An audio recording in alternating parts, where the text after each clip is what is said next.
A criatura humana é muito especial. Ao lado das virtudes que procura desenvolver, a duras penas, há umas tantas tormentas de difícil liberação.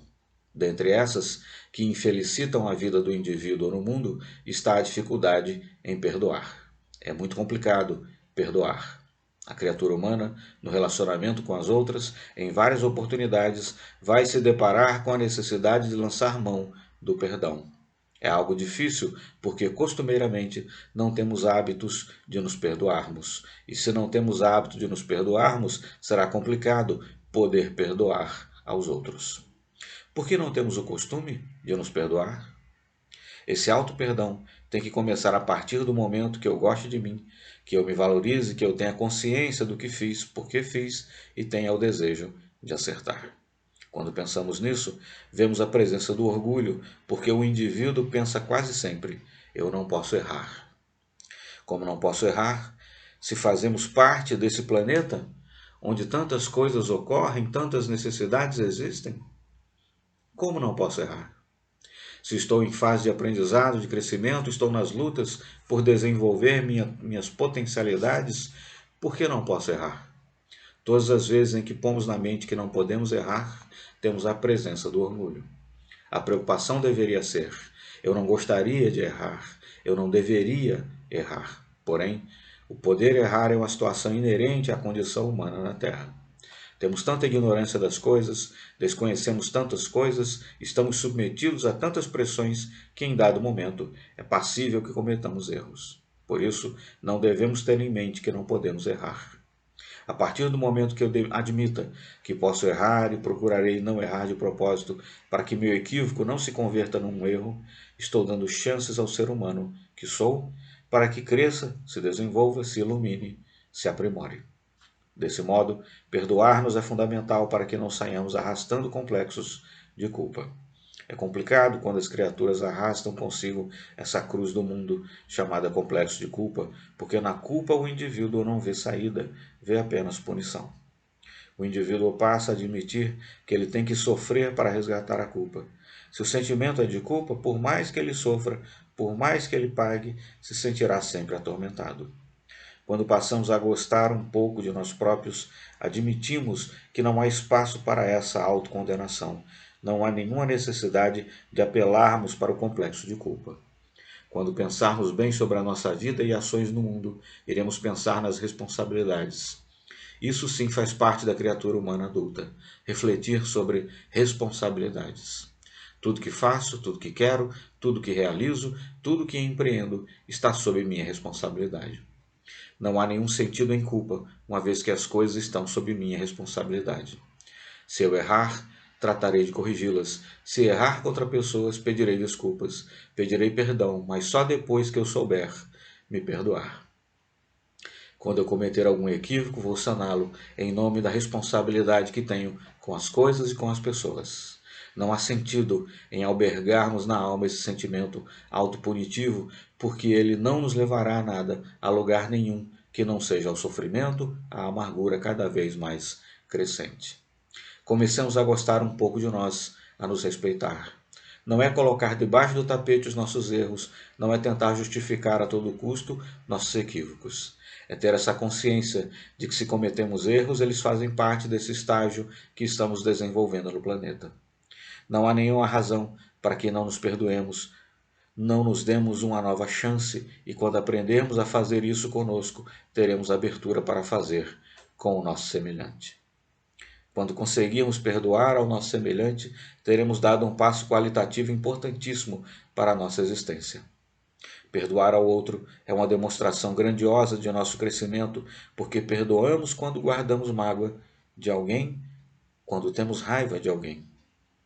Perdoar é sair dessa mágoa, dessa raiva.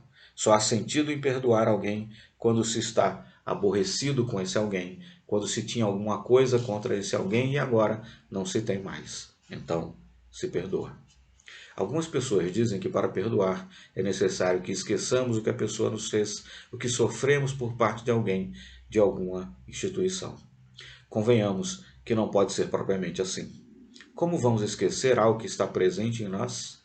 Digamos que alguém nos haja ferido, nos amputado um dedo, um braço, Como vamos esquecer disso para poder perdoar? Imaginemos uma mãe que tenha tido seu filho assassinado por um homicida. Como ela vai esquecer esse episódio? Como esquecerá que o filho ou que o ente querido foi assassinado? Logo, essa proposta de esquecer não é intelectual, não é inteligente, é parva, tola. O que ocorre é que nós trataremos de mudar o valor que dávamos à situação. Quando crescemos, nos tornamos adultos e conversamos com nossos pais, eles são useiros e vezeiros em lembrar os episódios da nossa infância em que cometíamos artes, peripécias, quebrávamos as peças da casa, os vasos de porcelana, objetos caros. Levávamos uma admoestação e ficávamos com raiva deles. Quando crescemos, contamos as mesmas peripécias sorrindo um para o outro. Os pais dizem: como você era sapeca, como você era arteiro, como você era danado, com outra disposição de alma. Ninguém esqueceu dos episódios, mas o valor que se deu a ele no dia do acontecimento e o valor que se dá agora na adultez, isso é que se modificou. De modo que para perdoarmos alguém, precisamos mudar o valor que se dá à situação. Não alimentar, não fomentar o episódio vivido. Se alguém nos disse alguma coisa que nos desagradou, nos feriu, nos magoou, não deveremos ficar presos a essa mágoa, a essa palavra que ouvimos. Quantas vezes dizemos às pessoas coisas que as magoam, coisas que não gostaríamos nós próprios de ouvir? Vale a pena fazer esse esforço por abrir mão da mágoa, da raiva, do ódio, da indiferença, para que possamos, ao nos perdoarmos, ao entendermos a nossa possibilidade de cometer erros, mesmo involuntariamente, entender que os outros também podem cometer erros, involuntariamente ou voluntariamente. Quando pensamos em perdão e no verbo perdoar, não podemos esquecer de suas bases latinas, porque perdoar provém de dois termos do latim, per mais donare.